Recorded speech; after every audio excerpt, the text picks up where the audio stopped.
This is Chuck Huber, the voice of Android 17. You're listening to Anime Seekers. You better be, or I'm coming for you. Dragon of the Darkness, Flame! Toku Secrets is a podcast run by the Anime Secrets website. Check us out at animesecrets.org for more anime, video game, tokusatsu content. Remember to follow us on Spotify, Apple Podcasts, YouTube, or wherever you listen to podcasts today. Oh, yes! This is Goldar, and you're listening to Toku Secrets Podcast. Don't tune us out, tune us in! Welcome to Toku Secrets. Join us as we journey into the marvelous world of Super Sentai, Kamen Rider, Power Rangers, and many other tokusatsu. Get ready for the adventure of a lifetime. It's Morphin time! Link to the Morphin. I'm Nathan Desai, the dazzling adventurer, Spoken Silver. And I'm Rizwan Merchant, Gokai Red. And I'm Anthony Davis, also known as Curie Green. And we're Toku Secrets. What is good in the Toku neighborhood, guys? Welcome once again to the Toku Secrets Podcast, presented by animesecrets.org. And first of all, we apologize for not getting things out the last couple of weeks. We had some stuff going on with our personal lives, and it's been kind of hectic. We get kind of weird sometimes when we come back from cons, and that was exactly what the case with Riz and I were after we got back. But we're starting to slowly get things back on track. But we are now going to be Go ahead, Riz. I mean, it's not that bad. We only missed 1 week because we had so much content backlog that we didn't even notice the outage. Yeah, that's also true. So, from their perspective, we're not that far off. We're just 1 week off. So, for that 1 week, I do apologize. We should have had something up last week, but life happened. We move on. And yeah, it's all good. We're here now. Yep. We're doing something that nobody expected because I didn't expect to do this podcast for quite a while. Mm-hmm. But here we are. Yeah, and with Riz leading into that, we are actually going to be taking a look at the 2017 Power Rangers movie. Everybody who was in the tokusatsu community, at least on the North American side, should know what we're talking about. And we're reviewing this because Riz and I were also going to be taking a look. We're going to be doing another comic cast where we're going to be taking a look at a comic that is made to be kind of a sequel to this comic book where, spoiler alert, they're going to be introducing another Ranger in that. But we'll get to that when we get to it. But as a little prequel to that podcast, we might as well get our review of this movie done, which... Do any of you guys remember we were still doing the DigiRanger podcast back when this movie originally came out? Did we do a review on the movie there? Or we did. Okay. And it's been a while since we did that. Yeah. But I do want to say that Nate kind of buried the lead a little bit on the comic. So this comic is actually being organized and created by Patrick Sky, who, for those of y'all that are in the Ranger community here in North America, you might know him as one of the more popular Toku cosplayers. He's a regular at Ranger Stop Atlanta. We've seen him 2 years in a row now. Mm-hmm. He goes to PMC. He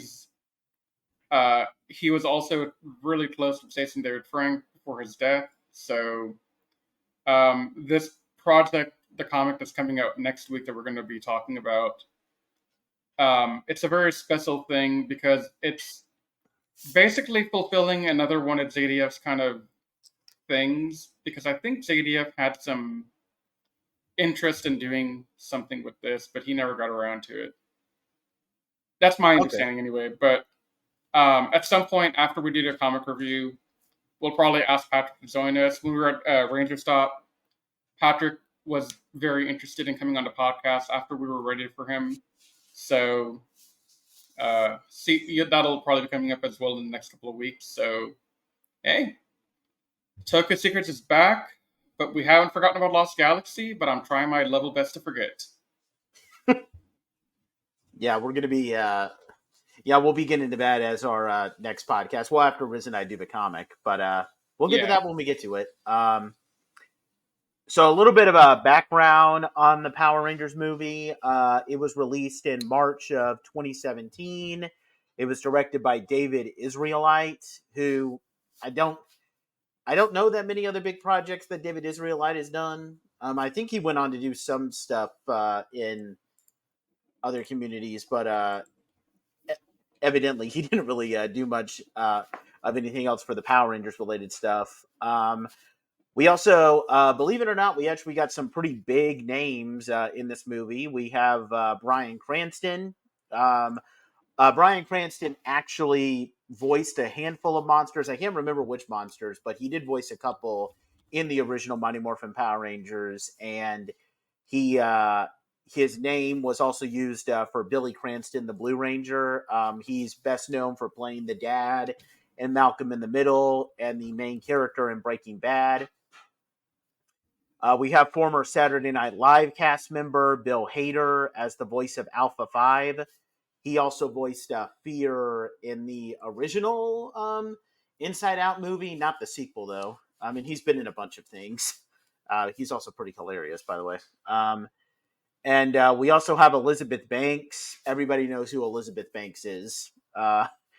And Naomi Scott, I would probably say that this was probably her big breakout role, because I remember seeing her in some stuff here and there, but it seemed like after this movie, she was kind of all over the place for a little bit. Like, she was Jasmine in the live action remake of Aladdin and that Charlie's Angels movie. I know that Charlie's Angels movie didn't do well, but she was in it. I actually never saw it. Yeah, so this was kind of her big breakout role. I mean, she's starting to kind of, come into her own with her career now, so that's pretty cool. But with that being said, let's go over the plot of this movie really quick. So, believe it or not, it doesn't follow the Day of the Dumpster plot note for note. There's actually a handful of big differences. So, 65 million years ago, there was a team of warriors known as the Power Rangers. They were tasked with protecting the all-powerful Zeo Crystal, a crystal that has the power to destroy or create all life. They got betrayed by their friend, the Green Ranger, Rita Repulsa. She's the person who is played by Elizabeth Banks, and she killed all of her allies except Zordon, Zordon being played by Bryan Cranston. And Zordon sealed the power coins away and sent Rita to the bottom of the sea. And then in the present time, which would be the year 2017, the power coins are discovered by 5 misfit teens, so not teenagers with attitude, just 5 teenage misfits. We have troubled and disgraced former football star Jason Scott, autistic yet highly intelligent loner Billy Cranston, who's also played by another guy who's starting to kind of come into his own, RJ Cypher. I can't remember. Lugiland. Then we have a former cheerleader and blacklisted cyberbully, Kimberly Hart. She's played by Naomi Scott. New girl in town, Trini Kwan. She has issues relating to her family and finds herself questioning her sexuality. She's played by Becky G. And Zach Taylor, who's working to take care of his sick mom and lives in fear of losing her. I can't remember the name of the actor who played Zach in this movie. It's something, I think it's like Ludi Lin. Lin? Okay. The power coins lead the 5 to the remains of Zordon's old ship, where they learn that the power coins will allow them to become Power Rangers and defend the Zeo Crystal from Rita. Rita has returned from her slumber.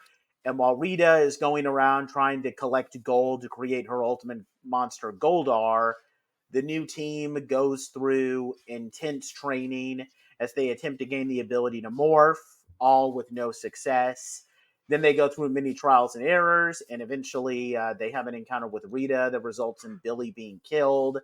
Then Zordon, who was initially just using the teens to try and escape the morphing grid and revive himself, he instead revives Billy, and they come together as Power Rangers to defeat Rita, and everything ends all happy, handy, dandy, because and they hint at a possible sequel because there's like a post-credit scene, I think, where they hint at like Tommy Oliver being part of the crew. But unfortunately, this movie did not do well in the box office, and sadly, there's not going to be any sequels, especially since this was still produced when Saban originally still owned the franchise before transferring it to Hasbro. So, yeah, it sucks, but I mean, it is what it is.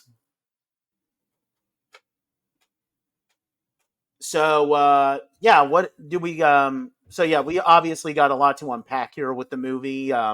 Since we got to talk about plot and everything, but before we start, let's kind of start with the simplest thing that we can do here. What do we think about these? I think we did a podcast on the DigiRanger 2 just talking about this specific topic, but we should probably make it clear for the Toku Secrets audience now. What do we think of these movie suits, gentlemen? Okay. I don't remember what I said a long time ago on that old podcast that we no longer have, but I remember thinking back then that the suits were kind of cool in an Iron Man kind of way. And I thought back then they were pretty awesome in their own regard, but you know, almost 5, 6 years later, I find myself kind of meh with the suits. Like, I don't particularly like them, but I also don't particularly dislike them. I think there's just something about them that's missing that makes them too boring looking, if that makes sense. Yeah, I think It's it's pretty clear that Saban did this because keep in mind, this movie came out at a time when like the Marvel Cinematic Universe was like a guaranteed like audience grabber. I feel like they let the inspiration from Iron Man kind of show a little too much here. Like, I get that you don't want to completely copy the suits from the original show, but you could have done, I don't know, they needed a bit more inspiration from the original Mighty Morphin suits. Like, at least do something with the helmets to show like the dinosaur inspirations because they still have dinosaurs. So, you get what I'm trying to say? no, I get it, and my opinion is that to me, the thing I don't like about the suits is that it's not very. They don't really tie it back to the dinosaurs very clearly. Like we don't we don't even get like there's nothing identifiable that said like, oh well, red is a T-Rex, blue is the Triceratops, whatever. They could have leaned into that a little bit more in the suit design. Um, I have a similar comment when we come to the Megazord, but that's a whole nother topic. I feel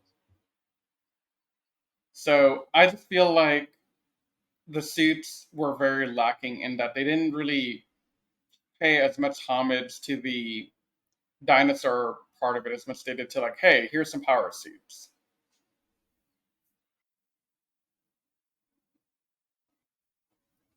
Yeah, and Yeah. and I was really hoping that seeing these suits in action would make them look a lot better because there are times where like suits may not. We've seen this in every time we react to like the looks of Sentai suits a lot, but um, when I was really hoping that when we see these suits in action, they would actually look pretty cool. But I mean, they're The only scene where I thought the suits looked pretty okay, bordering on pretty cool, would honestly be the scene where they just morphed and they're doing that heroic walk in the command center. That was the only place I thought, okay, that's pretty cool. The music is really helping. They look badass. They just got their powers. We're good to go. It was a nice scene, but when they're fighting, I was just like, okay, y'all need to have more design to the suits to make them more unique. yep. I don't know. Like, I think the other problem is that these just don't feel like they don't look like Power Rangers, in my opinion. And I get that like this is obviously meant to be Power Rangers on a much bigger budget. But here's the thing: the 1995 movie. Okay, say what you will about the 1995 movie. It's not a cinematic masterpiece or anything. But when I see those movie suits, those things look like Power Rangers. And I get it; they're based off of the original Mighty Morphin suits. But I don't know, like if you were going to do some original design or something like that, you should have at least drawn a little bit of inspiration from what they were going for what they did in that movie. Agreed. And that's the thing is they didn't pull any inspiration from the OG suits or from the movies or anything. And I think so. I don't remember a whole lot of the fan reaction to the movie suits back then, but I don't remember it being very popular among the more hardcore of the Toku fandom. Maybe it was something that a lot of the more general audience liked, but I don't think any of our friends enjoyed the suits all that much.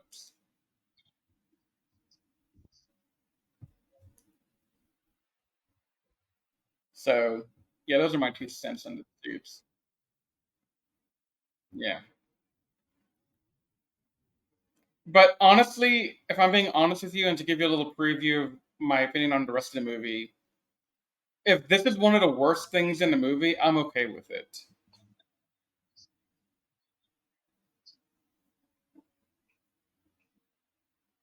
And I killed the entire chat. Sorry, I had stepped away. What was the last thing you said, Riz? The last thing I said was, if the worst complaint I have about the movie is the suits, then I think the movie did pretty okay. Well, I don't think that the 20 I don't think that the suits are the only thing I have to complain about with this movie. But I have one other thing I will complain about, but my complaints are very minimal compared to maybe what you guys have. what do we think about them? Just to get this out of the way too, what do we think about? We don't see it as much in the movie, but what do we think about the Megazord? I hate it. Yeah, The Megazord is garbage. It's not even a Megazord. It's just some weird. Hey, our Zords got melted in lava and became this new random robot thing. Like I didn't like the individual Zords. I thought, okay, so Mastodon looked fairly on point. I'll give him that. Pterodactyl looked like a plane. Tyrannosaurus Rex seemed decent, but he didn't get a lot of screen time, in my opinion, compared to the others. And I don't really remember Saber-Tooth Tiger. yeah, neither do I. I don't remember it doing anything. Yeah, there's no memory of Saber-Tooth Tiger doing anything. Triceratops is funny because Billy didn't know how to freaking drive it. But I really dislike this thing. And honestly, the more I think about it when I look at these designs, I'm kind of afraid to ask. But okay, I never said this in our Dino Fury reviews, but I don't really dig the Dino. Okay, this isn't a thing directed at Dino Fury because they can't help it. It's more of a thing with Ryu Soldier, if anything. The designs of those mechs, I can't stand those mechs either.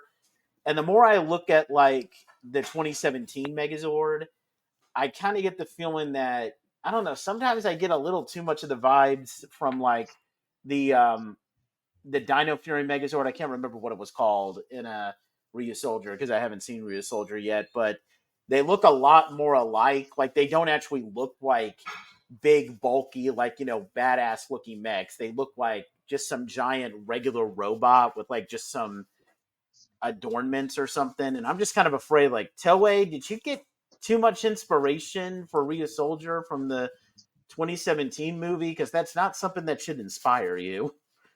Okay, I see what you're getting at here. I understand your comparison, but I would honestly say you're wrong. I think the Dino Fury Rear Soldier mechs were one step better than what we got in 2017. Oh, still, yeah, I'm one step better, but that's not really saying much. No, but I mean, okay, so my complaint with the Megazord is this. I really wanted to see like a transformation sequence where the Zords all came together and they did the whole thing.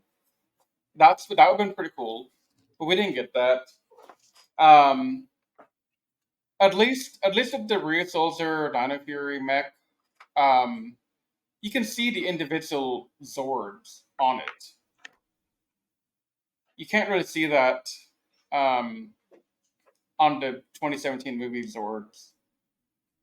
And honestly, here's the hot take. Now that we're in 2024, all you people who were complaining last year about the once and always Megazords looking bad, I will take those any day of the week compared to 2017 Megazord. I would take the Ninja Megazord from the 1995. No, they're both bad. They're both bad in their own way. No, but if I had to pick one, but I have to. Oh no! You're not wrong, but if I have to pick one who I think did it better, once and always did it better. The 1995 movie, I don't really like that one. Yeah, but at least we got a combining. No one did. At least we got a combining sequence there. Yeah, I mean that was the good thing they did, but granted, looking at it side by side now with even though they're the same mechs, for some reason it doesn't look like the actual Ninja Megazord / Kakure Dai Shogun from Kaku Ranger, which is really weird. But yeah, and I don't like to count the Turbo Megazord from the movie because that's literally the exact same thing they used from the show. Yeah.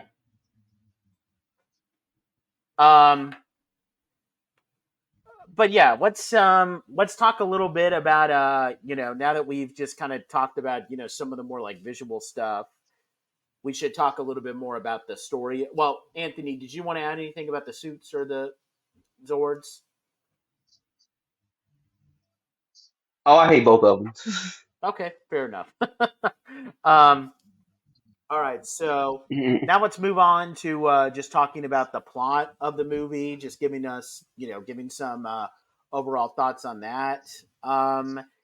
Which, yeah, I mean, to kind of open up with my own thoughts, I think that the writing of this movie is pretty decent. I guess I just kind of wish that there was, well, I think my bigger issues with the movie would probably have to be stuff in relation to the characters, but we'll get to that later. But Riz, Anthony, you want to give anything big to just kind of break the ice with the bigger stuff? Yeah. So okay. Do you want to start off with the plot, or do you want to start with the characters? Let's do the plot. The plot. Okay, the plot. I honestly thought the plot was pretty. Yeah, we go plot. I honestly thought the plot was pretty creative, in a way that we didn't get in the original Mighty Morphin or in the movies that came after. And the reason I say that is we're melding together ideas from Zeo with stuff in Mighty Morphin, and they honestly did some pretty cool stuff, like Zordon being a red, Rita being the green. These are things that they hinted that Zordon was a ranger in the past, kind of, sort of. They hinted that Rita could have been a Green Ranger in the past because she had the green coin, but it was never really touched on too much because of Zeo Ranger footage. But I thought the way that they kind of wove in the Zeo Crystal's story in here was pretty awesome. I'm not going to lie about that. But the thing that I like the most about it isn't really the plot per se, because beyond some creative Easter eggs to the original TV show, the reason I like this movie as much as I do now is just the bond that the characters have to build with each other over time, and just how they differ from the original interpretation of Jason, Zach, Trini, Kimberly, etc. Like, it's a different team, a different identity, and I honestly think the identity of these kids is kind of more in line with helping people in that age bracket that are watching them, like the intended demographic. It helps them relate more to the characters because, growing up in the 90s, I'll be honest with you, it was a simpler time in my opinion. Yeah, we all had our problems then too, like, we had our case of bullying, we had trouble with our families and all that. That didn't just magically appear in the 2000s, but the idea back then was, let's try and be better by seeing role models who we want to strive to be like.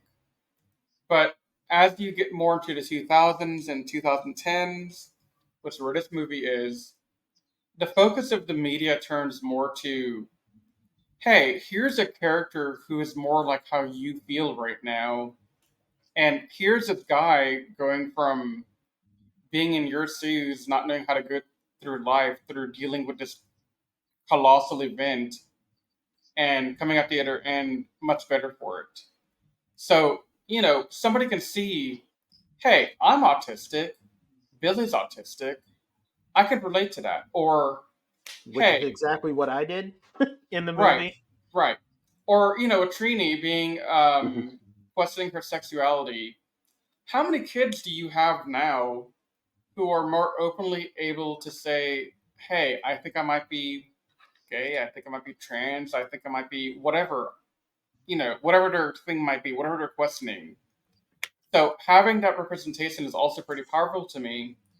But even beyond the two very obvious ones here, Zach taking care of a single mom who's sick with something.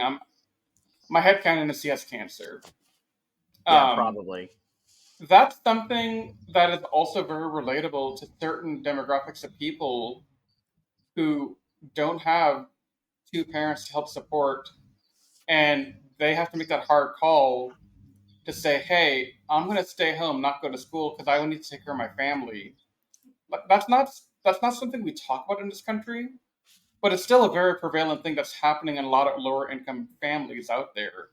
So seeing these kind of characters who are, you know, dealing with these real life problems and, trying to just live their life, I think that's pretty inspirational for anyone to want to say, hey, I like these guys because I can relate to them.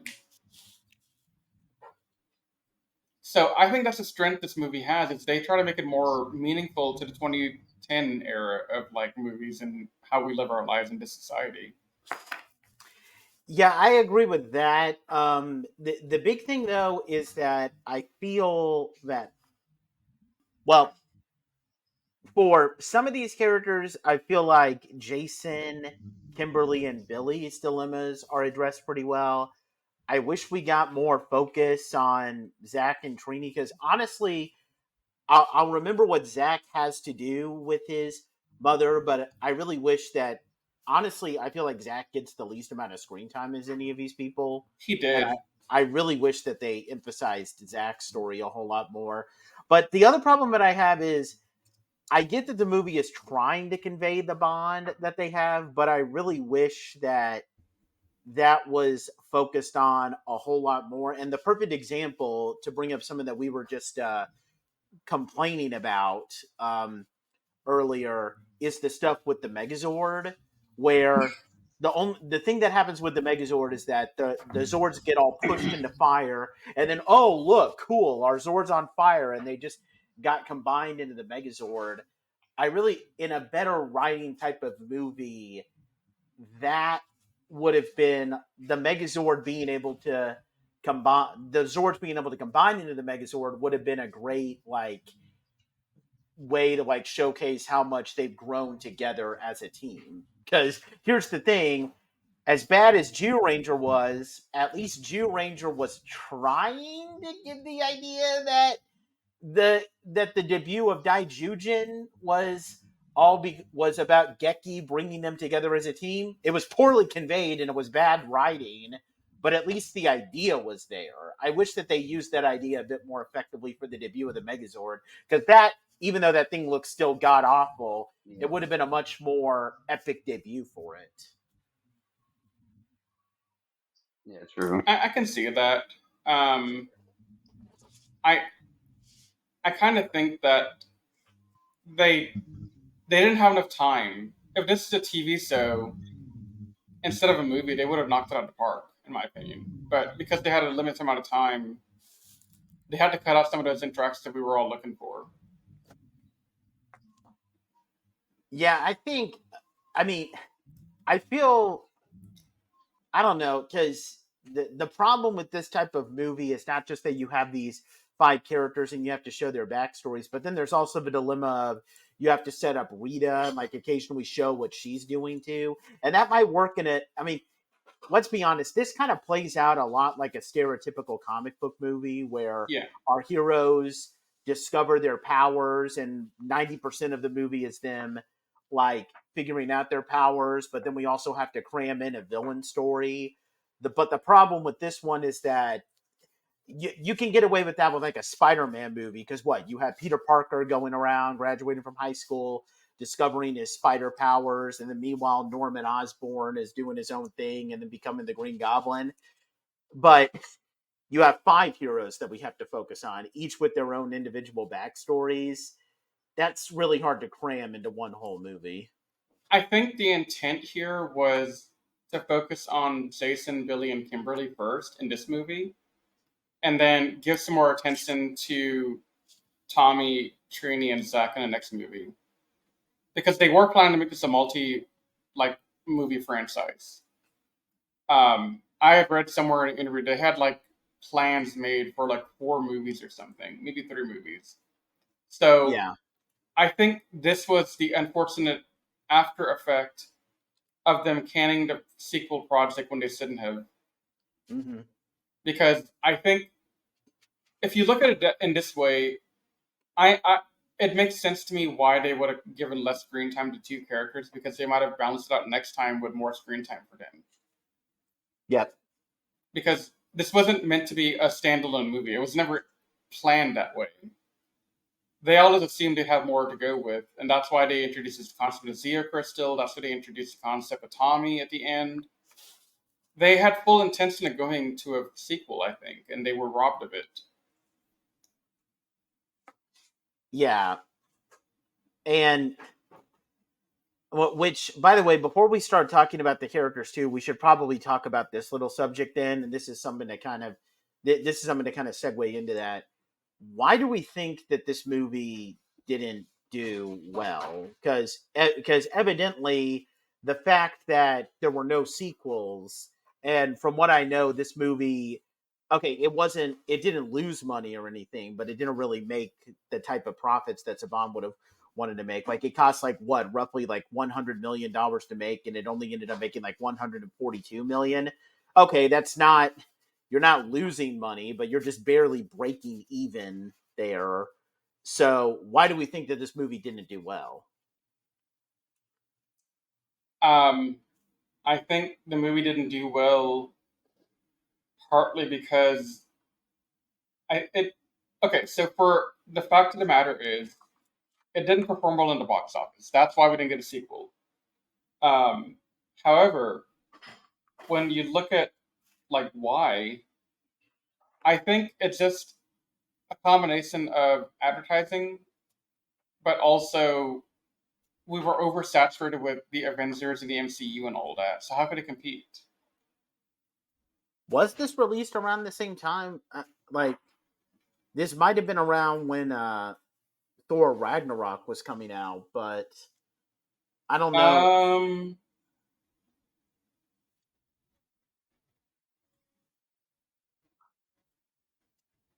so Yeah, it we did. okay. So the same summer that we had Power Rangers come out, we also had Guardians of the Galaxy Volume 2 and Spider-Man Homecoming in the same summer. Okay, And well then that would have been the problem. I'm pretty certain this is a summer release if I remember correctly. Yeah, Yeah, it this was was a released in summer March. release. It was March of 2017. Uh, Yeah, so I don't know. I really hate to say this because evidently Saban wouldn't have owned Power Rangers at that point, but I just feel like at this point it was a very risky move to make to try. Well, actually, no. Maybe this movie either came out a year too late or a year too early because here's the problem. I'm trying to think of like when an appropriate time to release a movie like this would come. So you probably shouldn't release at that during the time that that movie came out, this was a time when the MCU ruled the world. Like, this was 2 years before Endgame came out, and after which a lot of people's appetite for the MCU is kind of, It's it's gone. not gone, but Oh, mine's it's gone. okay, fair enough. I But have no interest in the MCU outside of like maybe seeing Deadpool 3. That's about all I want to do right now. yeah, fair enough. But So I would say that, unfortunately, that in the case of 2017, this movie came out probably either a year too late or a year too early. Because here's the problem: this was around the time when the MCU ruled the world. This is before Endgame came out, and everyone's appetite for the MCU just kind of, died out. And you couldn't release a movie in the summer because that's when the big MCU movie would come out, which in this case was Thor Ragnarok. Which, okay, maybe it was kind of fair that you could think that movie could compete with Thor Ragnarok, because nobody was as hyped for that movie as, like, say, Captain America: Civil War, which came out last year, or the Infinity War movies that were going to come out the following year.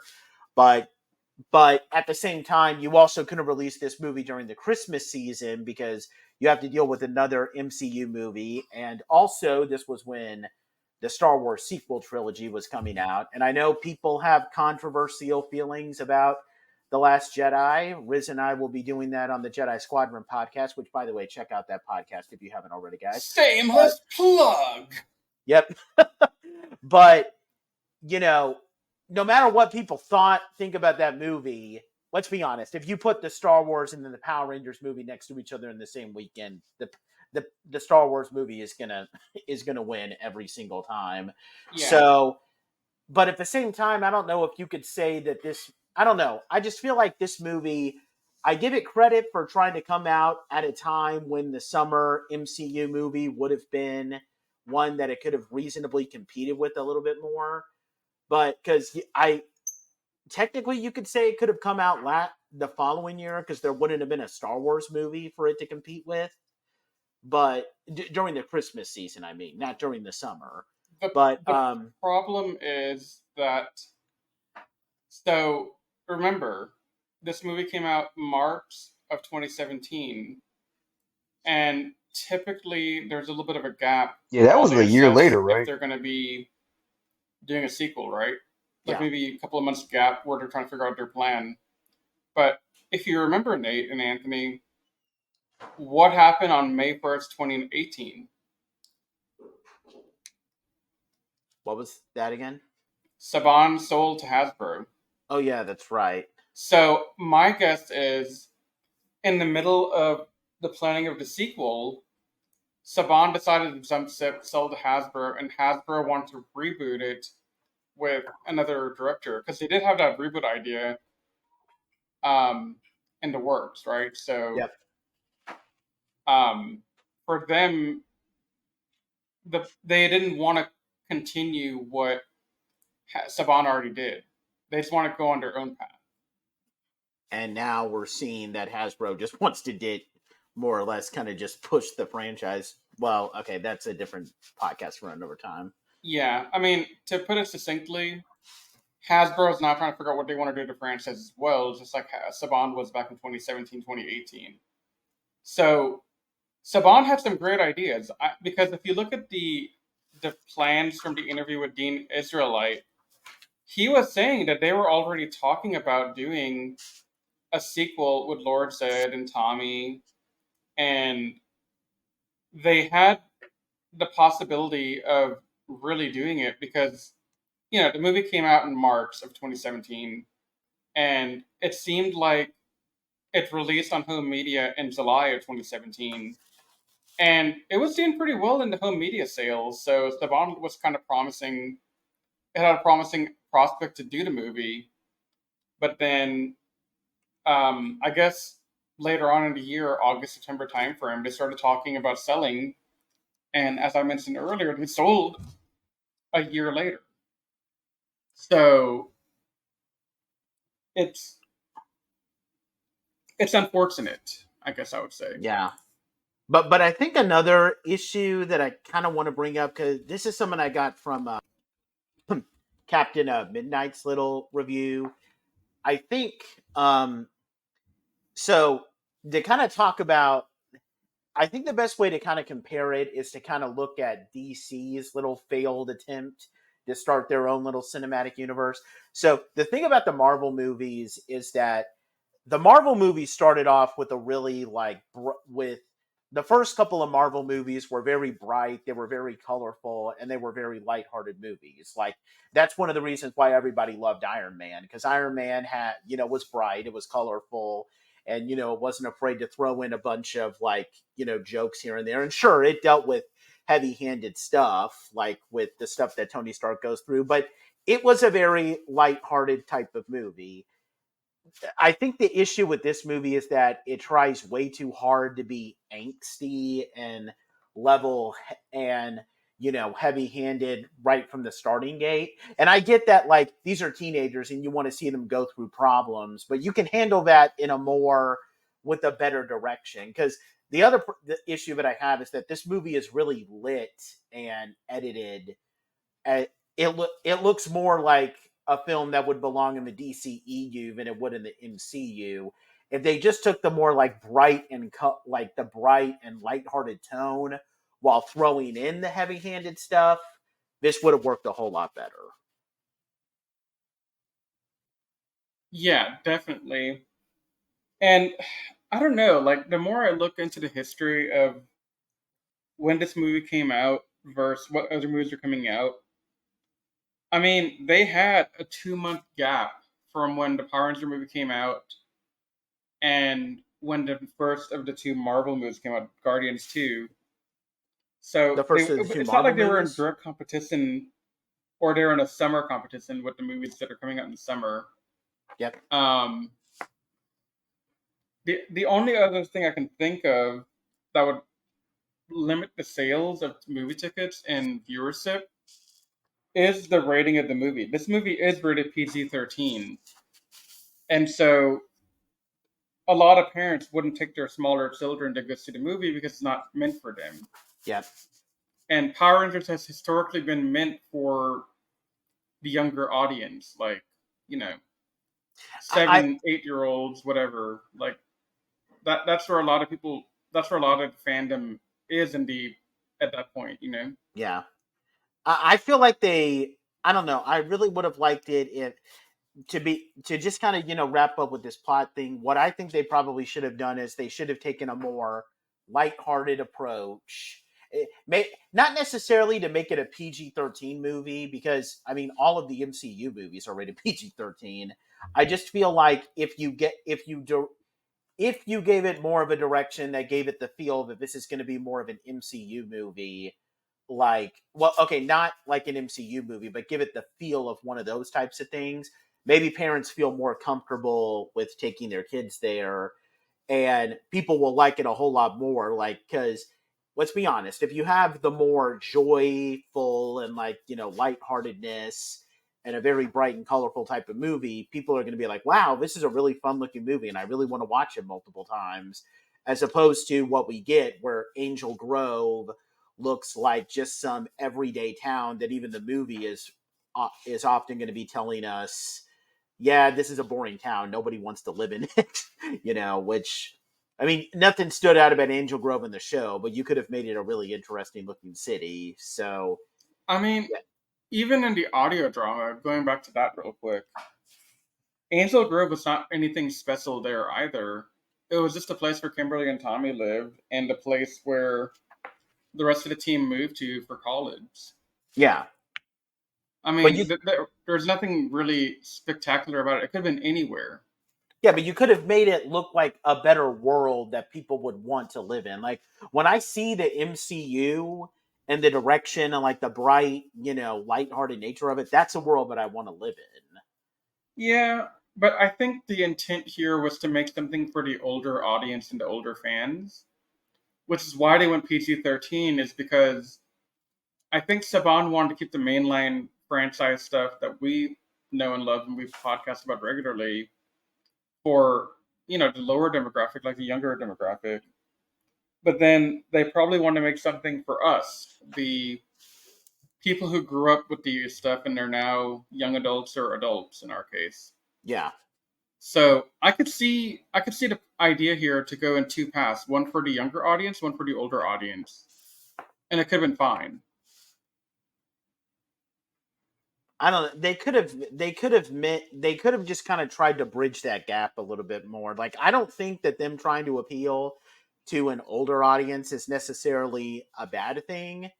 I just feel like they could have done it while also making it presentable as like, this is a movie that kids can also watch and very much enjoy. And you don't have to worry about there being any like cursing or, other, like, maybe there'll be like some minor sexual themes in there, and like the same way that like there's sexual themes in the X-Men movies, goes, oh hey, Hugh Jackman took his shirt off, isn't that sexy, or something like that, but nothing like overt like that. Yeah. The only other thing I want to talk about with why this movie might have bombed is that somebody said that people like just the idea of like just walking up to a ticket booth and saying 2 tickets for Power Rangers, please. Somebody on Reddit suggested that might have actually been embarrassing for people, as opposed to saying, "Hey, 2 tickets to see Teenage Mutant Ninja Turtles or something." Which maybe that would have worked a couple of years ago, but I don't know. Last year, there were apparently a bunch of men who had no problem walking up to the ticket booths and saying, "Hi, 2 tickets for Barbie, please." So I don't think that that's a factor into it.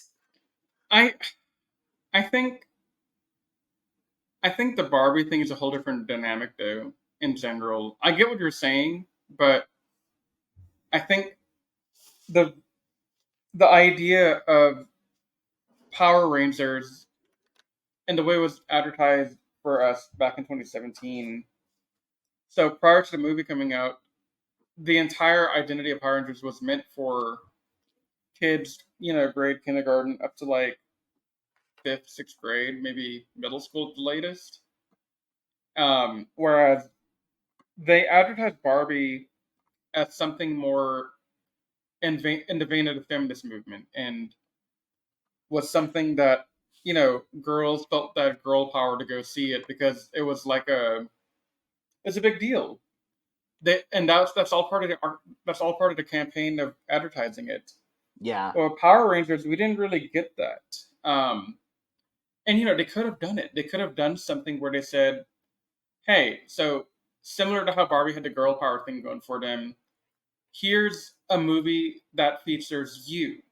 You are Jason, the guy who is forced into the life of being a football player, but he's not really interested in it. You could be Kimberly, who is, part of this world of cheerleading, but she's not really into it. You could have been Billy, autistic as heck, and you can see yourself in different characters. Yeah. They could have done something with that advertising. It's all about the marketing and the advertisement, but again, we all know stuff on this cheap. So I don't think they really spent a lot of time advertising the movie too heavily, like they could have. And then the right market guerrilla advertising that they could have done to make it something that would have made it more acceptable by society to say, "Hey, 2 tickets for Power Rangers," because it sounds like a cool movie. Yeah. I went and saw the movie in theaters with some friends from college, and I'll be honest with y'all, I'm the only one of my group of like 5 or 6 friends that I went with who knew anything about the movie. Like, who I could see all the different Easter eggs and understand them and laugh at them. I understood, the idea of the plot overall. But to them, this is no different than like some random action movie on the side, like one of those. Oh god, I'm blanking on the name of that movie now. But insert any random action movie from the 2010 era, Yeah. like from the 2010s. Like that's how it was perceived by people who did go see it. It's like, okay, I'm bored. I need an action movie. Oh, Power Rangers. That looks like an action movie. Let's go see it. But there wasn't really advertisement done to really market it because Saban didn't invest the money to market it. Yeah. And I don't know. I feel I don't know. There's a ton of things that they could have done better. Like they could have taken a bit of a different direction to try to make this movie look a bit more unique compared to other action movies. Because I mean, because here's the thing: you can get away with like sharing movies of the same genre and still have them do good. I mean, Into the Spider Verse is basically just another comic book movie, but the direction and like how it's advertised and how it looks is so unique that people are going to want to check it out. Power Rangers needed something like that. Like it needs something to make it stand out instead of just looking. And ironically enough, this is probably where the suits also play a part in. Instead of just looking like something that's clearly just trying to capitalize on the MCU type of thing, because we've seen a lot of different movie series or just films that have come out where they're trying to do their own thing, but they're clearly trying too hard to kind of but they look too much like a knockoff of other more successful franchises that are coming out. Like a perfect example, the Aragon movie, which I hate that movie, but what I guarantee you, one of the reasons why that movie failed is because it just looks. I mean, it has the plot of the Star Wars movies. Yes, I know all Inheritance Cycle fans. You got to admit, Christopher Paolini completely ripped off the original Star Wars trilogy story with those books. Facts. But it looks like just a movie that it looks way too much like Lord of the Rings, and with a little bit of Harry Potter mixed into it. And Harry Potter was still coming out, so why would anyone want to watch that? It's the same thing here. Those suits look like Iron Man knockoffs, and the action that they're advertising and showing us doesn't look all that unique.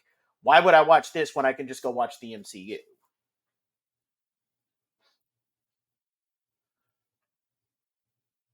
Uh, did I kill you, Riz, with that line? No, I'm just thinking about what they could have done to make this better.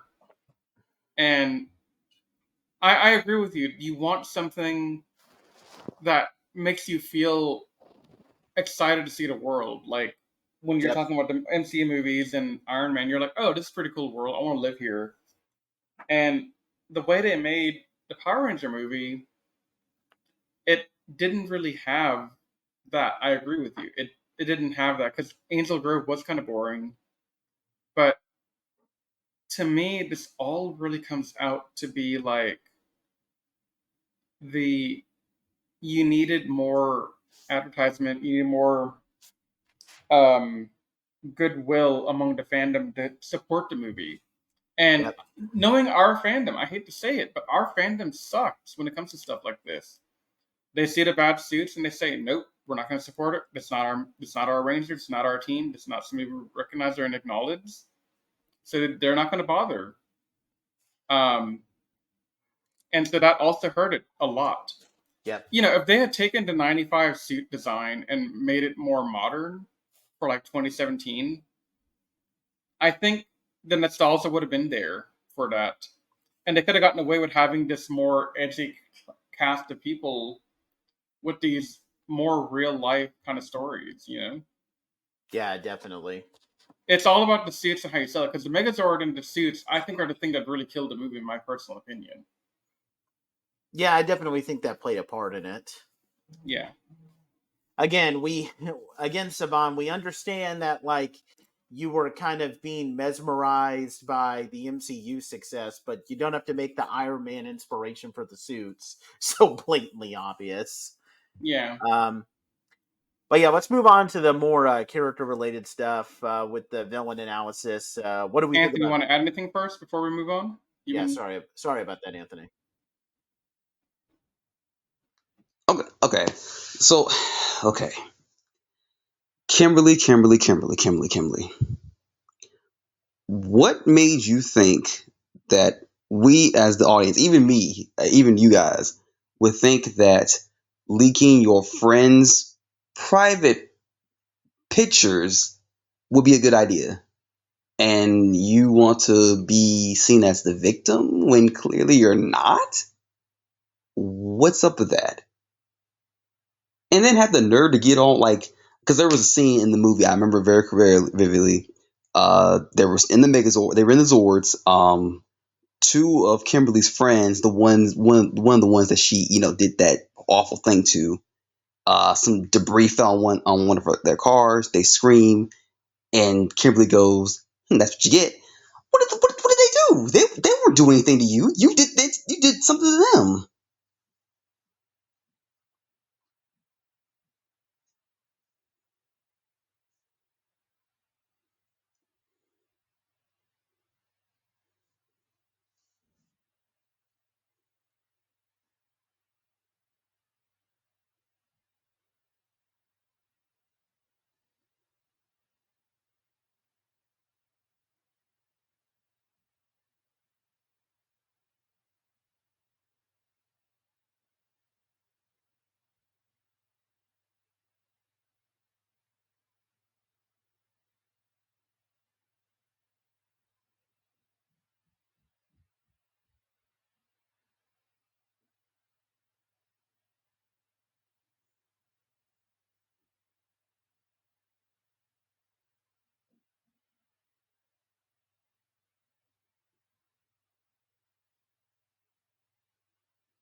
Yeah, that part really bugged me there. What she does. Yeah, that is okay. So let me unpack that a little bit here because I do have a lot of opinions on this as well.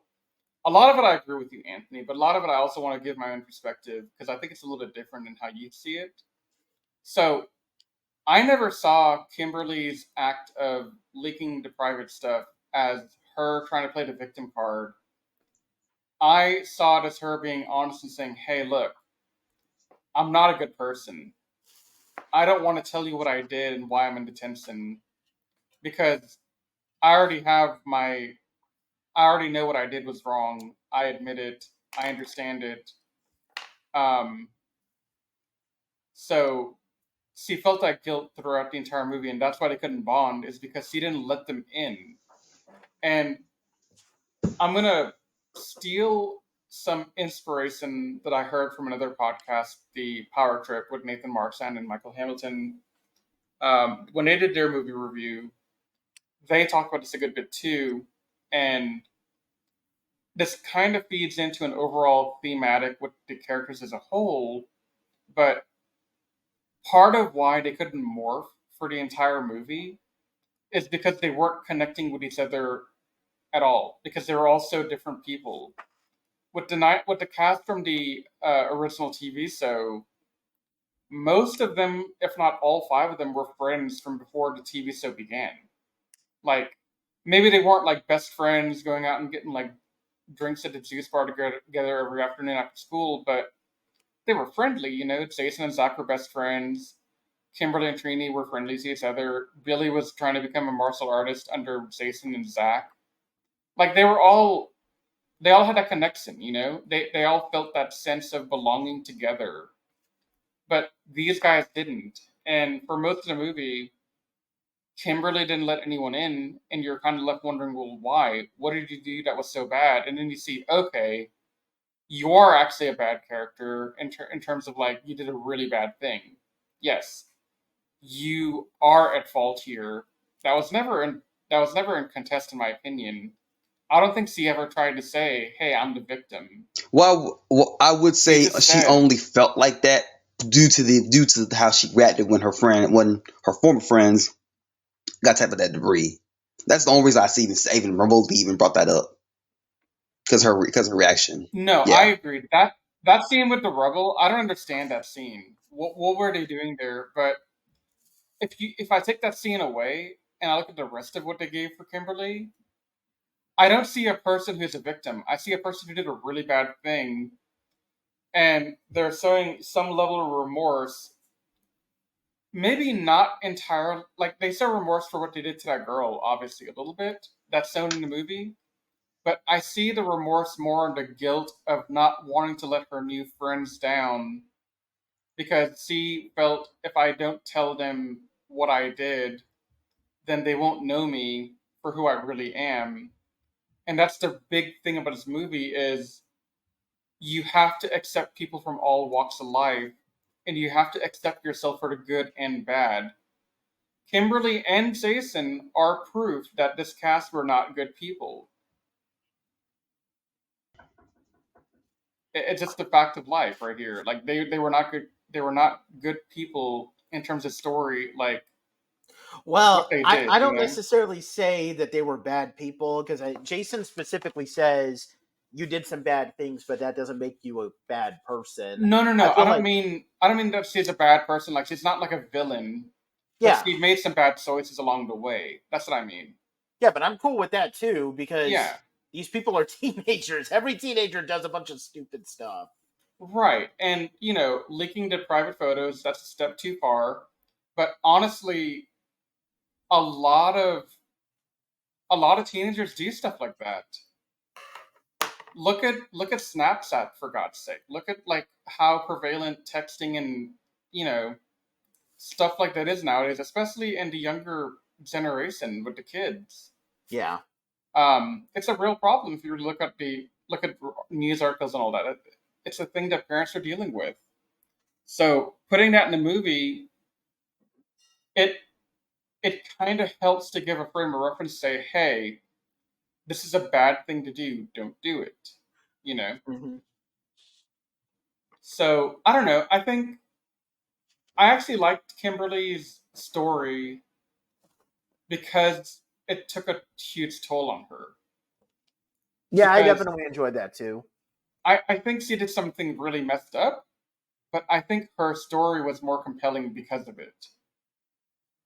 And it made the entire team dynamic that much more interesting because none of these guys have made all good choices. I mean, none of them. No, they haven't. I mean, maybe Trini is the only one I would exempt from that because Trini hasn't really done anything that I would consider bad behavior, right? Like, Yeah. Zach skipped school, Jason did what he did with the cow, Billy literally blew up a locker on accident. But what did Trini do? Trini didn't do anything. But the rest, you know, but that's the thing is this cast was not ever meant to be a role model of what to do the right way from the get go.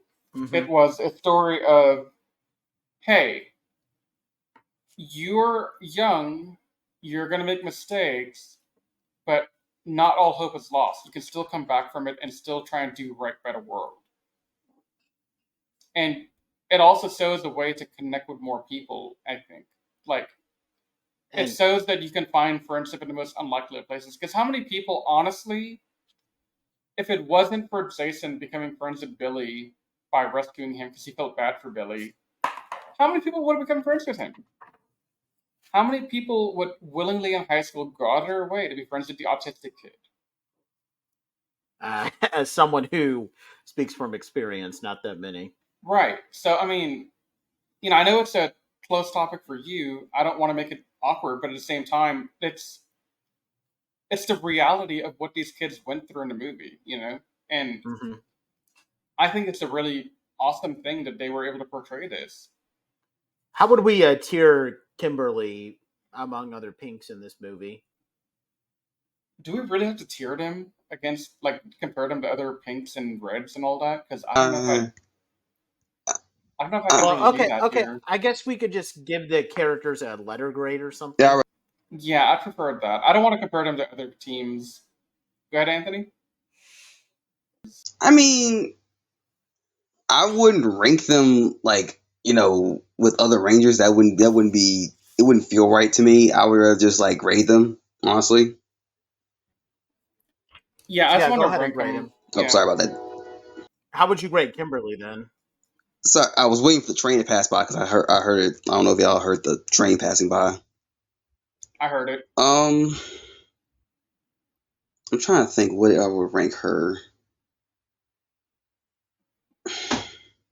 Y'all might not.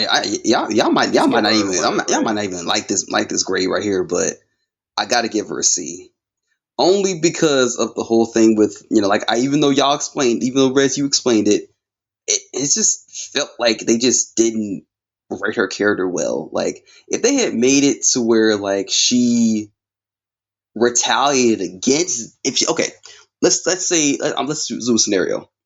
If she was the quote unquote person who was, had her what parts leaked, and she retaliated to the point where like she beat a poor girl up to to the point where she had to go to the hospital. Then I'd be like, okay, she did something, like she was justifying her anger, but she went way overboard. Hence why she would be in detention. But that's just me though.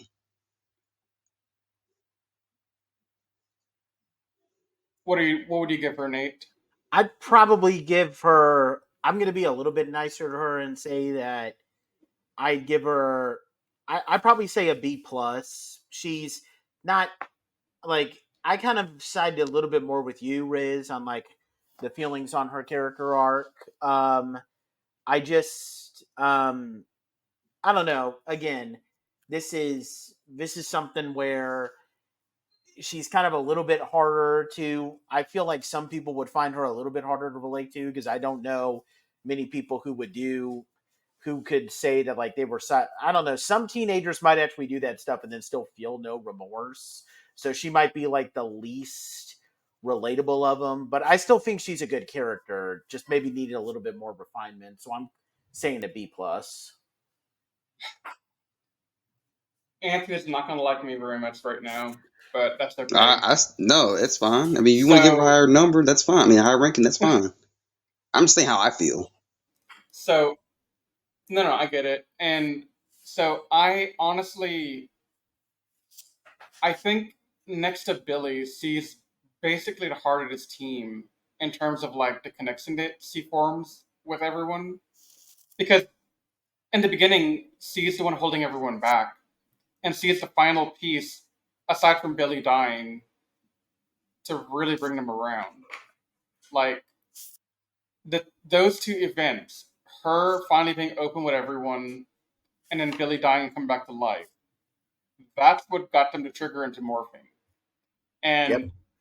I think, she did some really messed up stuff. I'll say it again. Kimberly made really bad decisions all throughout.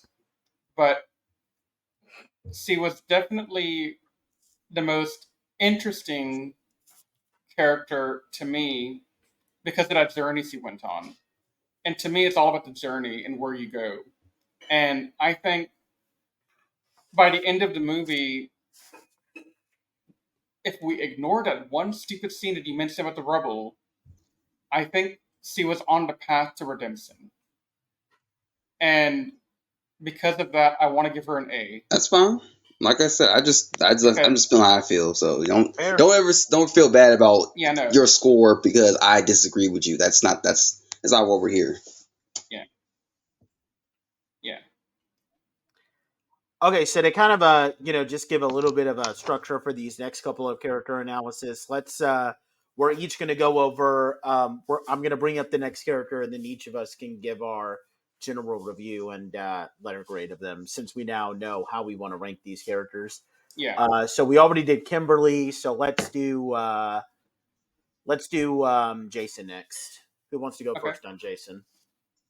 Anthony, floor is yours. Okay. Jason was actually not a bad character here. I know it's probably saying like, well, why did you like Kimberly? Like Kimberly had her own issues. She had this, but with Jason, he was just doing dumb jock stuff, like how normal guys would do. Like, I mean, get into trouble, the law, trying to take the mask out of another team that he's against. As far as like athletic, because a lot of jocks do that for some reason. They just take the other team's mascot. It's like a traditional thing they do. It's weird, but whatever. He's very hot-headed. He's very impulsive, which it's something that you kind of like can understand why he is the way he is.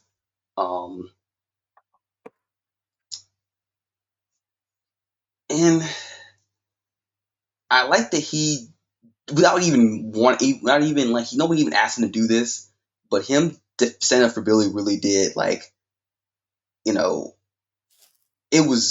kind of reminded me of because like I remember when I was like growing up, I had got bullied like a lot too, so I know exactly how Billy felt. and I had a couple friends set up for me the way he stood up for him, and then vice versa. I stepped in to help somebody else out who's getting bullied the same way. Of course, I didn't hit them, obviously, but I still stood up to them.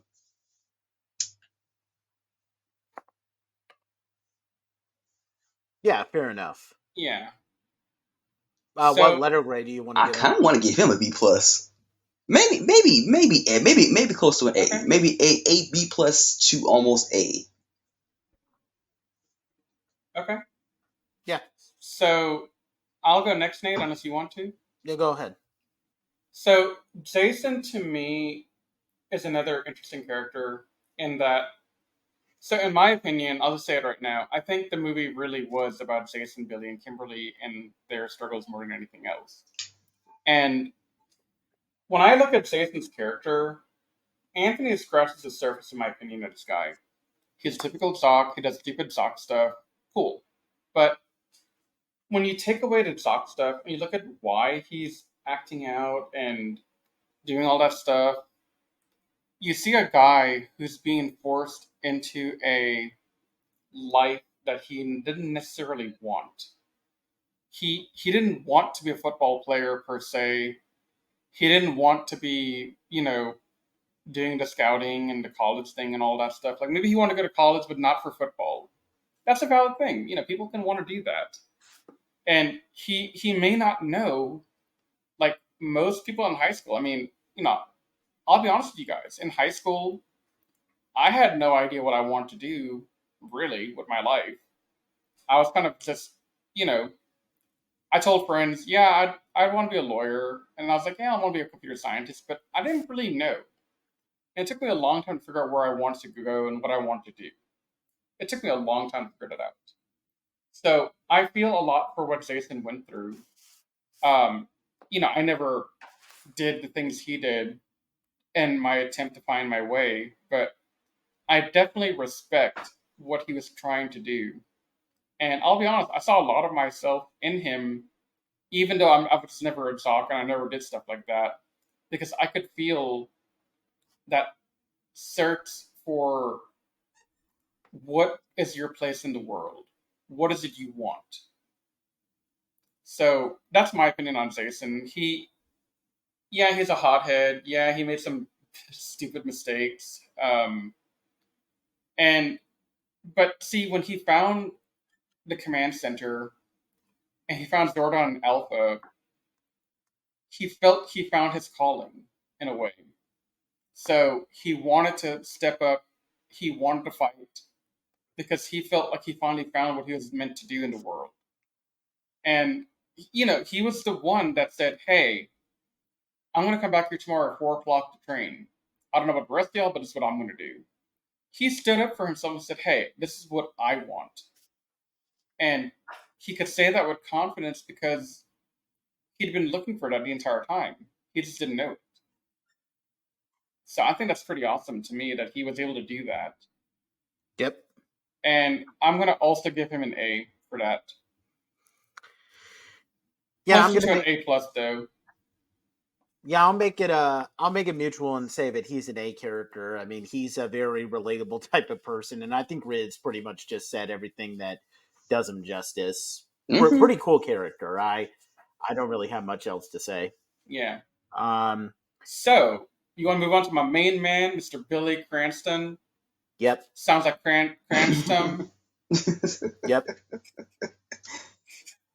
You don't mind if I go first, do you? Oh, you go first. The floor is yours, buddy. Yeah. So, okay, and I'm going to set aside the fact that Riz and I kind of had a bit of an experience with the actor at a certain con. I want to set that aside because honestly, like, if there was always one thing that, like, so here's the thing: I've only seen this movie twice. I saw it once when it came out in theaters, and I watched it again for this podcast. Billy was always the thing that I always remembered because I found Billy to be a very relatable person, not just because he's on the autistic spectrum, but just because the way that he's presented really hit home for me because I had a pretty tough life growing up. I think I've kind of made it for my pet. And I feel like Billy's life, truly personified it, where you're kind of seen as the weirdo. Nobody wants to be your friend.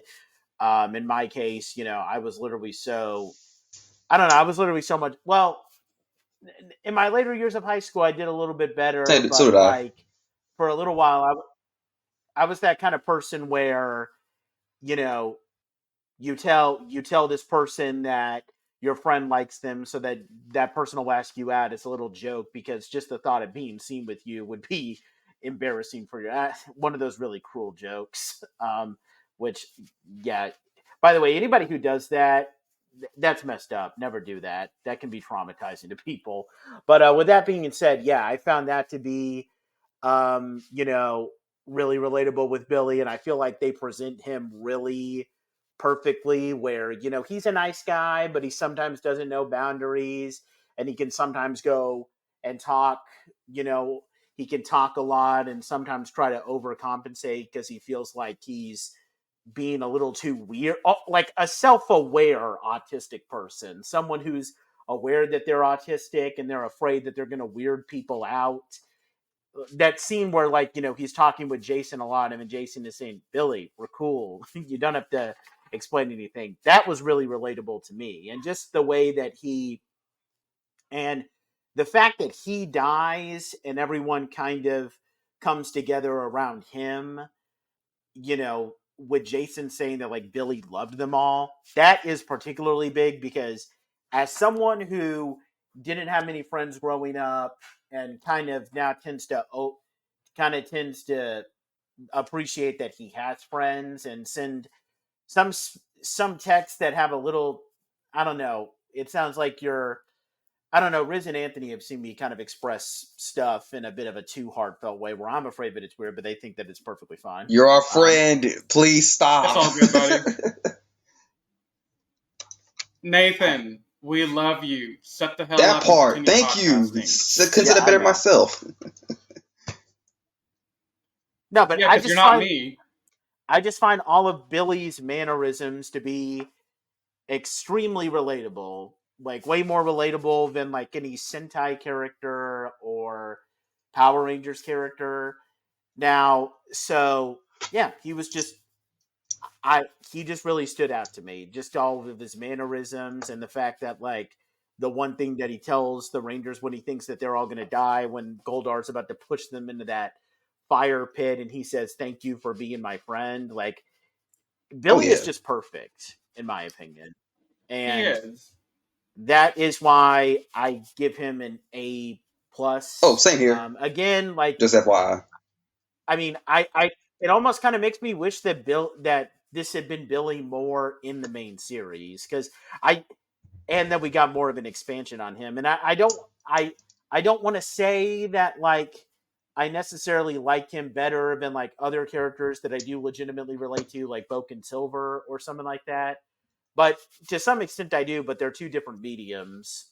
But yeah, I mean Billy, as someone who has seen autistic people be portrayed extremely badly in TV shows, including the show Glee that my wife and I are watching, where it's become a running gag where every time this character who's autistic even says something, I'm just constantly saying, shut up, I hate you, you are offensive, shut up. It's nice to see a bit more of a realistic portrayal where they don't try to make you out to be a freak, but they still show your mannerisms in a way that makes it relatable. I only have one surprise here, Nate, with what you said. Go ahead. Only an A plus? You can't give it an S? Oh, if I could give it an S, then I'll give him an S. Yeah, because I'm giving him an S, and I was like, wait, why am I giving a higher grade than you? You What's know going what? on Yeah, here? you're right. We can't give him S. I just assumed that we weren't going to go that high, but yeah. I was saving the S for him the entire time. That's why I didn't give Jason and Kim an S. Yeah, like Billy is the reason why this film is allowed to exist, in my Billy's the only opinion. reason why like Yeah, this movie I would have have been a lot worse if it wasn't in this movie. Honestly. it. It wouldn't have been Yeah. the same movie without him. He was really the heart. Um, yeah, no, everything Nate said, I've seen. Not particularly for myself, in that I have autism because I don't. But I've seen the struggles you go through in my own life because medical problems can make it harder to relate to people. And so while I don't have the autism thing going for me, I do understand and I do empathize with Billy's character because I get not being accepted by friends. I get the idea that sometimes when you're having these problems, you're kind of seen as the smart loner that nobody really wants. I can see all that, and I can definitely appreciate where he's coming from, which is why I second Nathan's S. I third it. Here, here. All right, do we want to move on to Zach then? Yeah. So I'll start off with Zach. Um, I I think the timing of when I watched this movie for the podcast worked out really well for me, and that I felt a lot more for Zach and his plight more than I did in the past because I'm currently dealing with health issues for my own parents. They're getting to that age now where things are happening to them every now and then, and you know, seeing a guy who dropped everything to be there for his parents, that's something that resonates with me in a way that I can't explain. Um, it means a lot to me to see that kind of representation out there because a lot of times when you're watching movies and stuff, you know, the character cares that their parents are dealing with stuff, but the characters are also portrayed to be a little bit more self-centered. Like, oh well, I have to do what I would need to do for my own life. I can't just worry about you guys. But Zach literally quit school for the most part to take care of his mom. He spends time with her. I think she's bedbound, so he has to do a lot of things to help her. And that relationship with his mom is just really beautiful to me. And it's tragic we don't get more time with Zach and his mom because I'd love to have seen more of it. But I think that's where these other movies were gonna maybe go. They wouldn't obviously be the primary focus because I think after the first movie came out and they saw how Billy was portrayed and how it was received, Billy might still end up being like the main focal point along with Jason. But definitely, I think they could give Zach a lot more, and they would have because I don't know, man. That entire story arc was really heartbreaking for me to see. Even though it was not that long, it was still touching for me. Yeah, for sure. Like I said, the only problem I have with Zach is that I really wish that they emphasized his dilemma with his mom a little bit more because I mean, I don't, I don't necessarily say that I can relate to that because both of my parents are thankfully healthy right now, but I can still see myself in that type of position where if my parents were very seriously ill, I would try to do everything I could within my Yeah. means to take care of them. Yeah. If I was in that situation, even as a teenager, so I definitely find Zach's, I mean, obviously, I myself can't relate to it, but I can definitely, I can feel the weight behind his arc, and that was Yeah. really good. Again, but I can't give him anything higher than like maybe an A. I want to say A minus, just because I think when they do focus on him, he's really powerful. But the problem is they don't do him as Exactly. Yeah. much, and it I sucks think that we didn't get a sequel. I think I would have agreed with the A minus, except when I was thinking about Zach's character, the one thing that stood out to me a lot more to make me like him a lot more than that was the subtle stuff with him and Trini. Because if you remember in the movie, he spends a lot of time saying, "Yo, crazy girl, yo, what's up?" And he's trying to always do like the craziest thing he can. He's always like trying to, play off that he's the craziest of the group, that he's the most daring, the most exciting. And to me, I think that was his way to de-stress and to deal with the grief he's feeling, knowing that his mom, I think she's terminal. I'm gonna just assume she's terminal, and that's his way to express the grief that his mom may not be there for much longer. So it's like an endorphin rush, right? Like he's doing that to get the high to help forget some of the pain he's feeling. So when you think of that, that's why I have to give him an A, like not even an A minus, bordering on A plus if I'm being honest with you. Yeah, and I think that's perfectly fair. I Yeah. can definitely Yeah. agree with your logic there. Although I'm not, Yeah. I have to say this, y'all. I honestly feel like the only reason we remember Zach is because of his mom being sick. If it wasn't for that, we really, because he's barely in the movie. That's literally the only thing we have is that of Right. him and And not saying it's bad. It's just like, but it's like, dang, like that's all. That's the only thing we can remember him by is just his mom being sick. That like that's what we got going on for this character. Like you can't give us more. Like come on now.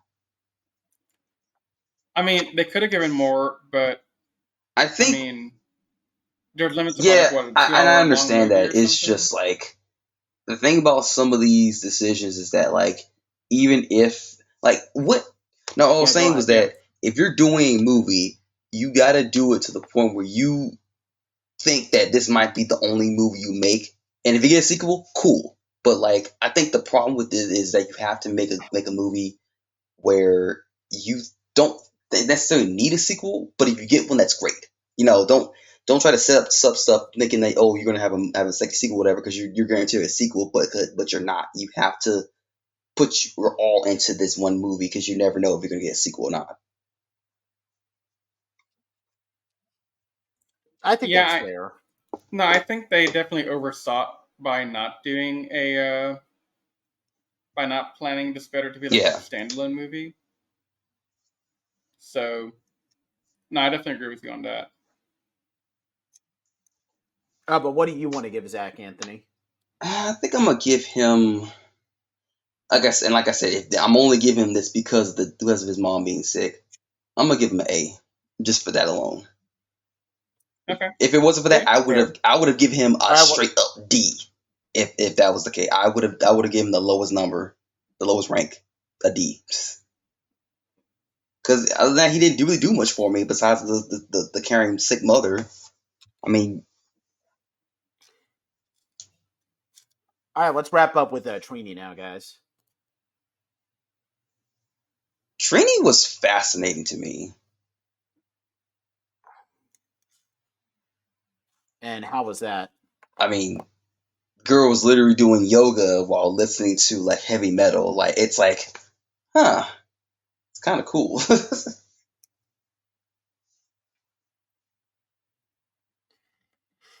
Yeah, I'll be honest. I when I heard that like they were going to be making Trini, okay, obviously now they're like hinting that she's just questioning her sexuality. I'm cool with that. Like I was cool with getting LGBT representation.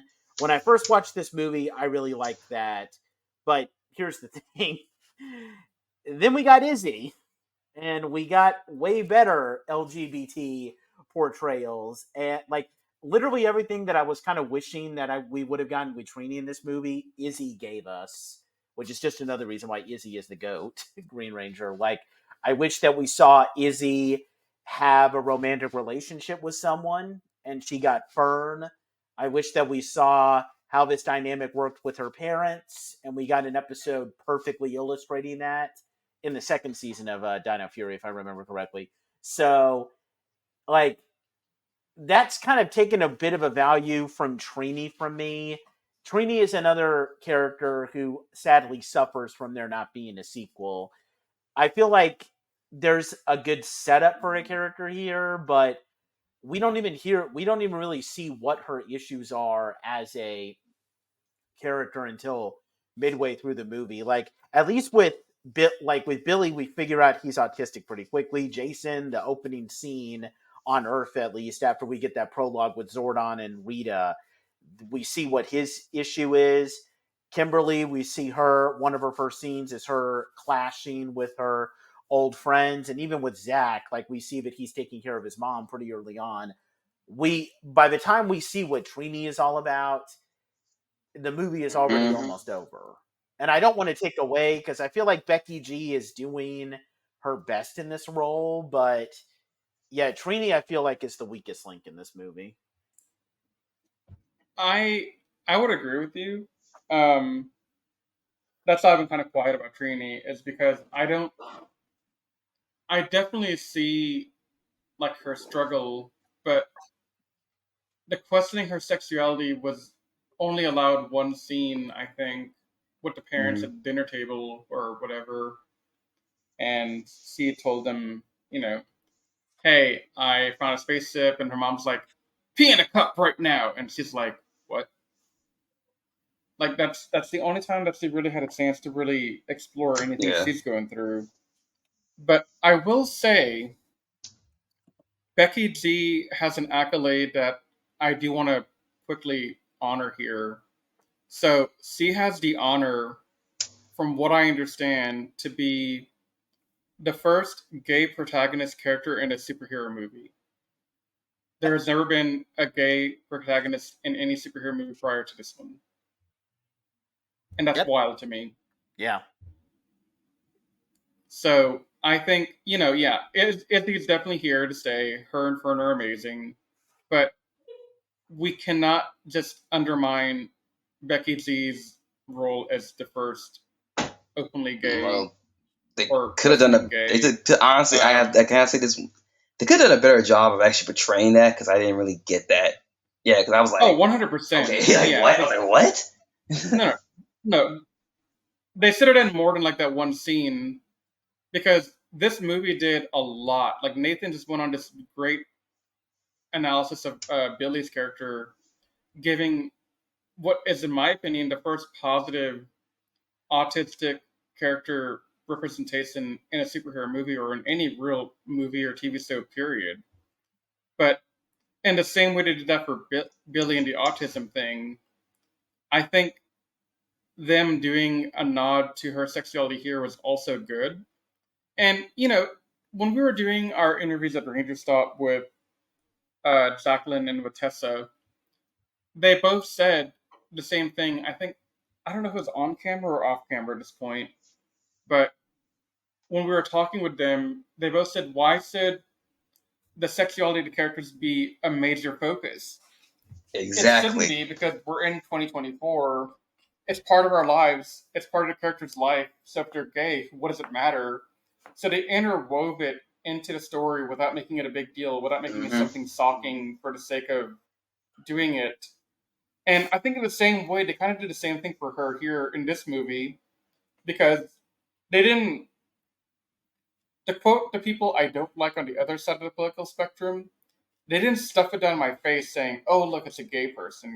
They made it Exactly. natural. Like, this is a very organic Yep. thing where Trini is questioning her sexuality. She doesn't know how she feels about it, and she's trying to figure out how to come to terms with it as a young adult female, well, almost adult female, and just find her place in the world, just like everyone else in the movie. Because all five of them, at the end of the day, are trying to find where they belong in this world as the misfit that they are.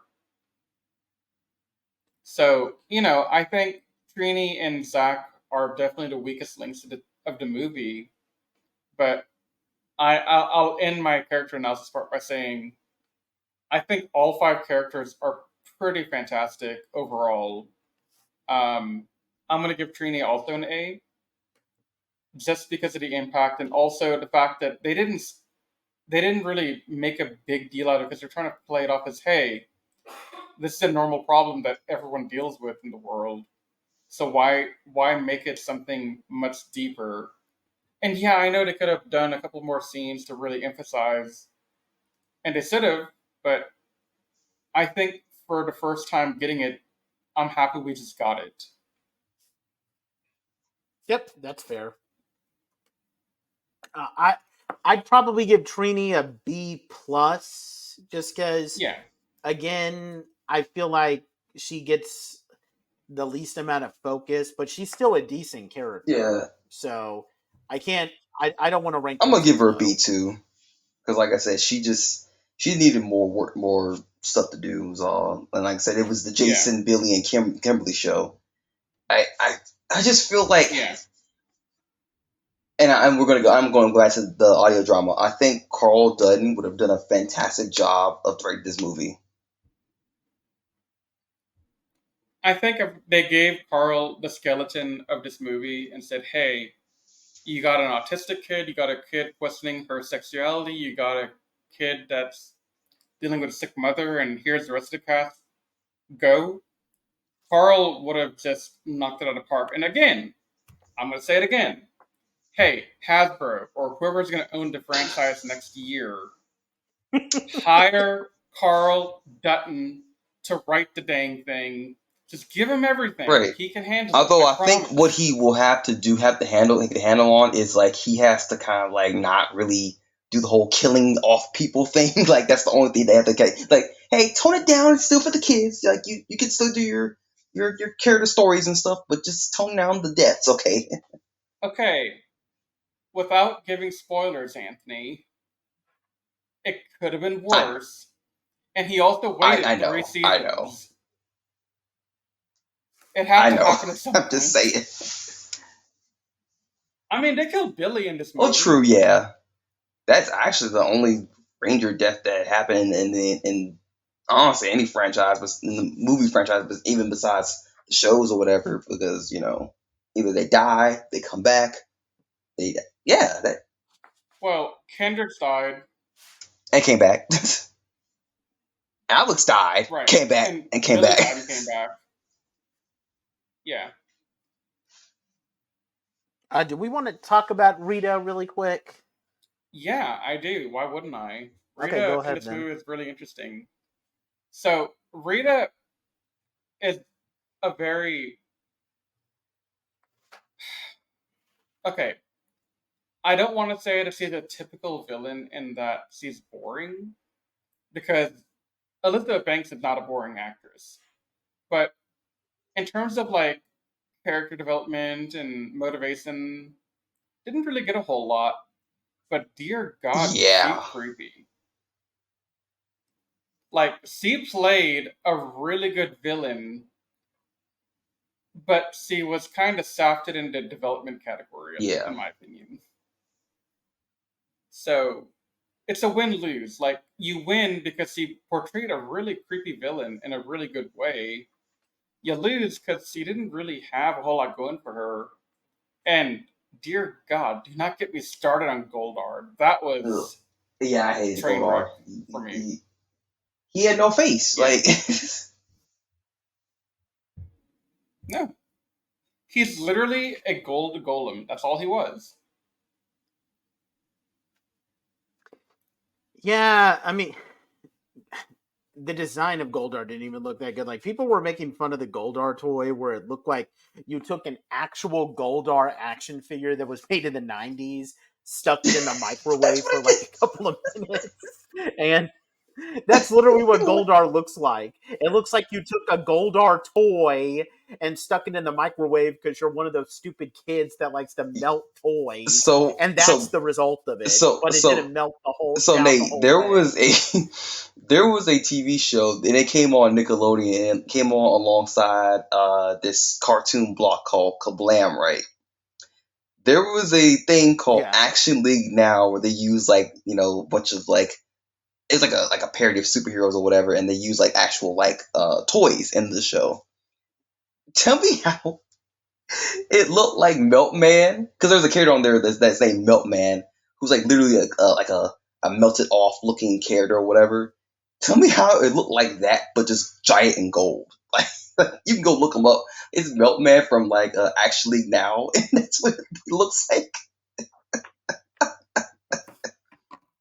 Oh boy. Oh, that was funny. Yeah, that was just. Yeah, Goldar was bad. Yeah, he was not great. But what do we want to do for our final thoughts on the movie? Like, just give our final like rating out of 10. I'm gonna let you guys go first because I want to think about that for a little bit longer. Go ahead first, Anthony. Overall, I didn't hate the film. I actually did enjoy most of it, the parts, whatever. I think when I first watched it, I was like actually super hyped to watch it. Second time I watched it, I was like, could have been better. But overall, I did kind of wish how it would have look like as a sequel, you know. But Yeah. I mean, it wasn't bad. I mean, but I wish they could have done more. That's all I have to say. But but overall, are we? I Right. mean, am you asking me for my ranking as of right now, from I guess S down? Um, Yeah. I want to give it just a B, like just a straight B. That's all. Like that's about high as I'm gonna go. Is give it a B. Yeah. B. Yeah, I'm gonna second that. I think so here's the thing, like, I watched it, and when I watched it originally, I thought it was perfectly serviceable, but it's one of those movies where watching it once is just kind of good enough for me. Like, it's not going to be like, unfortunately, like, if there were more sequels, I would definitely want to watch it a bit more, but I don't know. Like, I still have other issues with it. Like, I really wish that we got a bit more action, because that's another thing. I felt that they became Power Rangers a little too late, even though the 1995 movie does kind of have them sidelined as Power Rangers for a little bit. We still get some good Yeah. action, And like Lee. them fighting Ivan's Tengus, or them having to fight that dinosaur skeleton and the stone gargoyles. I wish there was a little bit more Yeah. action there. I mean, they morphed But twice in the movie, so I mean, but with that, I was really satisfied with how at least they morphed twice in the movie, so that was at least decent. yeah. So it's not bad, but this is definitely a movie that I feel could have been a lot better. It was kind of disappointing, and I mean, truth be told, it's kind of indirectly led to the kind of weird, like, purgatory uh, state that the franchise is in now, because apparently this is one of the big reasons why Saban ultimately sold the franchise to Hasbro. And then here's Hasbro now, more or less, kind of just, they're not sure what they want to do with the franchise. And frankly, they don't even seem to care what they want to do with the franchise right now. But that doesn't make me rank it too low. If I look at the film for how it is by itself, I would still give it a roughly an 8.5 out of 10. So, yeah, it's definitely a B for me. So I had a different original opinion of this movie that has changed a lot over the course of the last couple of years. When I first watched the movie, like you, Nate, I thought it was serviceable, but trending more to the meh. Like, it was all right. Like, okay, yeah, we had some really cool moments. Like, I was proud of Trini and Billy's characters for being able to portray something that we desperately needed more of in the world. I thought that was pretty awesome. But end of the day, when I walked out the movie theater, I was like, okay, that was all right. I'm not super excited. I'm not really happy with it. I'm not super mad with it. It's just kind of there. So my original score when I left the movie theater was a probably a 6 or a Oh wow. 7. I'll be honest with you guys. It was average. It's an average movie. But then I started to like really think about it. I was reading stuff online. I listened to Power Trip. Here's my other shameless plug for that now deceased podcast that is now transitioned to something new. Henson Power V3, I think it's called. Check it out if you're a good science student. Some pretty cool common writer stuff. But they did a really good job of breaking down the movie that made me see things that I wasn't really looking for the first time. Like, I kind of knew that these characters were really interesting, but if you guys didn't notice, I didn't give a single one of the main five anything lower than an A. And that's because I genuinely think these characters were really that good. Yeah, I have a lot of faults with the movie, with the suit design, the Megazord being a piece of crap, and not enough action scenes, like how you said, Nate. But I I don't hold those things against the movie as much. Like, I'm definitely annoyed with the suits. I don't like the Megazord one bit. I don't like the Zords for that matter. Me neither. Just for the record.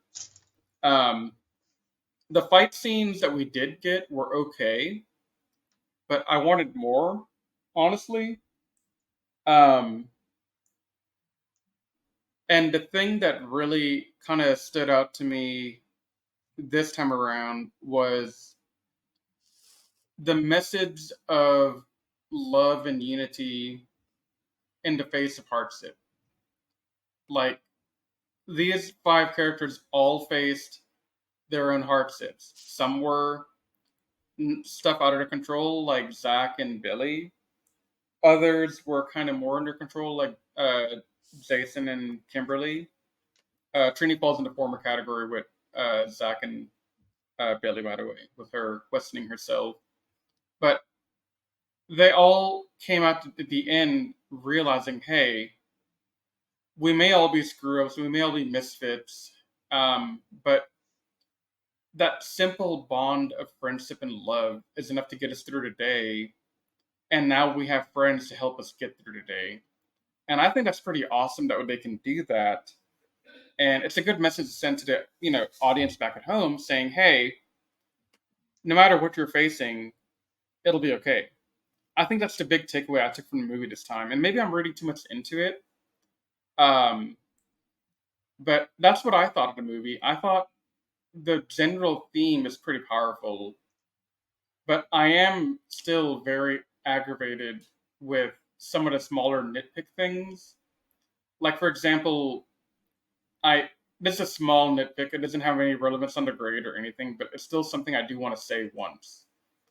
I kind of mentioned earlier, I didn't really like how we didn't really relate the Ranger suits back to the dinosaur that it came from, or a prehistoric creature, if you want to be more technical. But for God's sake, when you're morphing, couldn't you have just yelled out, Saber-toothed tiger, Triceratops, pterodactyl? We couldn't have done that? Yeah, that was annoying. Really bad. Like, they didn't do anything. And, I get it. They're trying to go for a bit more MCU type thing where they don't really do stuff like that. I get it. That kind of campiness wouldn't really fly here. I get that. But at the same time, it's Power Rangers. Exactly. You're supposed to have some campy built into your maturity. But yeah, all that aside, I thought this movie, in my opinion, prior to my rewatches in the last 2 years, because unlike you guys, I think I've seen this movie at least 4, if not 5 times since it was in theaters. I saw it once in theaters. I saw it again when I moved to Houston. I saw it again, I think, last year when I was listening to the Power Trip. And then I listened to it. I watched it again this past weekend. So I honestly thought, okay, so while the movie is kind of meh in certain categories of Power Ranger stuff, this movie hits pretty well in the more humane areas, and I really like that. And honestly, I think I understand the fandom that hates the fact that we didn't get more of this, because this is what could have been a game changer for the franchise if they had been able to continue down this road. It may not have been an instant hit in 2017, but I think it's one of those movies that you look back on like 4 or 5 years later and you say, that was a pretty damn good movie back then, wasn't it? I don't know why we give it all this crap. Like, it's happened before where movies that we thought were kind of meh end up being really good years later. I'm looking at you, a prequel trilogy. Yep, exactly. How many of us growing up said, I can't stand the prequels, and now here is me and Nathan. At this point in the Jedi Squadron podcast, we've done the first 2, episode 1 and 2 reviews, and my opinion of Phantom Menace has gone from I can't stand this garbage to, this wasn't a bad movie. It had some bad moments, but overall, I can deal with it. It was a good movie. It had some good stuff to it. I think the same thing would have happened here had the Ranger franchise been stronger to bear the storm longer.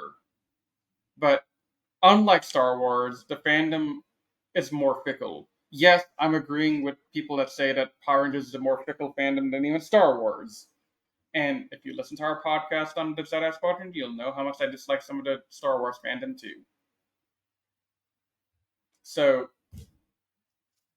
all that ranting aside, I think I'm gonna have to land on A- B+ for this movie, which would put it roughly at like. So I'm gonna go with Anime Secret style review scoring from the old days and say 8.75. Yep, Yeah. that's fair. Just because this movie has come a long way, in my opinion, from being really, really meh to being pretty decent. And in my opinion, of the three main movies in the franchise, this is probably the best one. I'm not counting Once and Always in that because I think that's better than this, but I don't think Once and Always is a movie. It's more like a TV special. Yeah, I'll definitely say that this is the best of the three theatrical movies because Turbo is just, I mean, Turbo isn't as bad as I think people make it out to be, but it's still kind of eh. And the 1995 movie was basically just, the 1995 movie was kind of just wait. It's fun to watch, but it's not a really good movie. This one does have, even though I have issues with it, there's a there's a perfect Power Rangers movie trying to come out of this movie, and I Yeah, can admire that. yeah, definitely. And at this point, I don't know what is the franchise's destiny. Are we going to go on a break for a couple of years until we figure it out, or is the franchise truly done? I don't know. But if we could somehow, you know, get the franchise back up and running, I would love to see this rebooted, keep the tones that we had in this movie, but kind of refine it and make it a better movie series because I think we deserve that.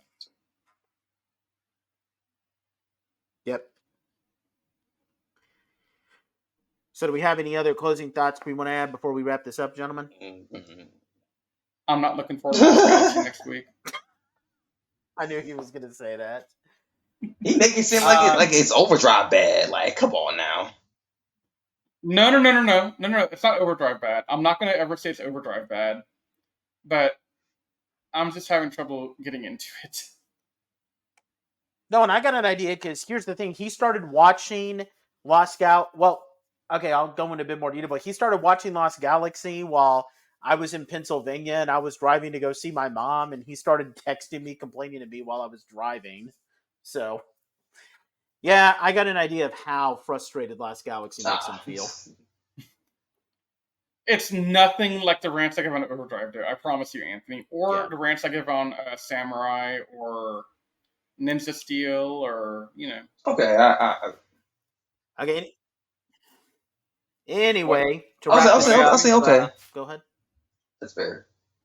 Okay.